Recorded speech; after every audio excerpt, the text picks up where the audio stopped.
You stopped replying as fast. Not because you decided to. It just started feeling pointless.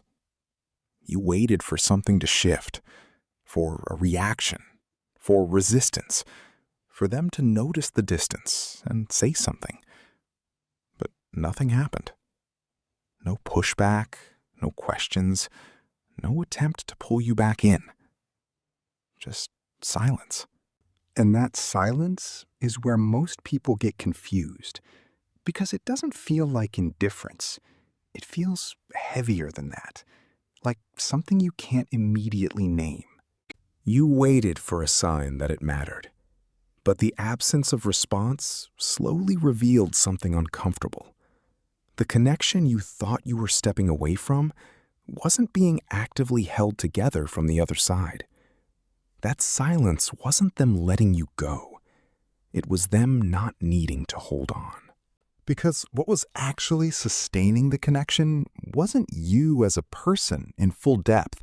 It was what you provided. Your attention, your consistency, your presence when things were unclear. When that was withdrawn, nothing broke. It simply went quiet. The conversations that once felt effortless faded without explanation. The attention that once felt steady became inconsistent without apology. The urgency that once seemed real dissolved as if it had never been there in the first place. And that's the part most people don't talk about. Not everything that feels like emotional distance is rejection in the way it first appears. Sometimes it's just a shift in access, a change in what someone is getting from your presence. People don't only respond to who you are, they respond to what they receive from you. Your emotional availability becomes part of the structure. Your consistency becomes the rhythm. And when you remove that, you don't always get pursuit. You often get repositioning. That's when the dynamic becomes visible. Not as manipulation in the obvious sense, but as something quieter. A system that only stays active while it is being fed by your participation. And when you stop participating, you're no longer inside the interaction. You're observing it.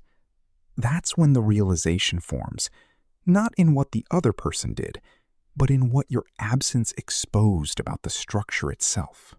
You weren't just part of a connection. You were part of a pattern built around response, around your response. And when that stopped, the pattern didn't collapse. It simply no longer needed you. That's not failure. It's clarity. Because pulling away was never about making someone feel your absence. It was about seeing what was never actually being held together by mutual effort, only maintained through your involvement. It was the moment you stopped performing and started seeing things as they were.